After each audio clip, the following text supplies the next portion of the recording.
السلام علیکم، Dawn news کے ساتھ میں ہوں نائلہ اصغر۔ ہیڈ لائنز آپ نے جانی، اہم عدالتی کارروائی کا ذکر ہوگا۔ سپریم کورٹ نے اسپیکر کی رولنگ پر کیس کی سماعت کے لیے فل کورٹ بینچ تشکیل دینے کی استدعا کو مسترد کر دیا ہے۔ فل کورٹ بنانے کی درخواست پیپلز پارٹی کی جانب سے دائر کی گئی تھی۔ اس پر بات کریں گے، ہمارے ساتھ موجود ہیں ڈان نیوز کے نمائندے حسیب بھٹی، ان سے مزید تفصیلات بھی جانیں گے۔ تاہم سپریم کورٹ کی جانب سے اسپیکر کی رولنگ پر کیس کی سماعت کے لیے فل کورٹ بینچ تشکیل دینے کی استدعا کو آج مسترد کیا گیا ہے۔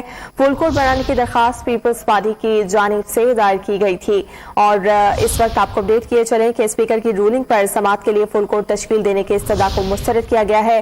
اس کے ساتھ فل کورٹ بنانے کی درخواست پیپلز پارٹی کی جانب سے دائر کی گئی تھی، جسے اب عدالت نے مسترد کر دیا ہے۔ اسپیکر کی رولنگ پر سماعت کے لیے فل کورٹ تشکیل دینے کی استدعا کو عدالت کی جانب سے مسترد کر دیا گیا ہے، اور یہ درخواست پیپلز پارٹی کی جانب سے دائر کی گئی تھی۔ تازہ ترین ویڈیوز کے لیے ہمارا YouTube چینل سبسکرائب کر کے بیل آئیکن پریس کریے تاکہ آپ کو ملے ہر اپڈیٹ سب سے پہلے۔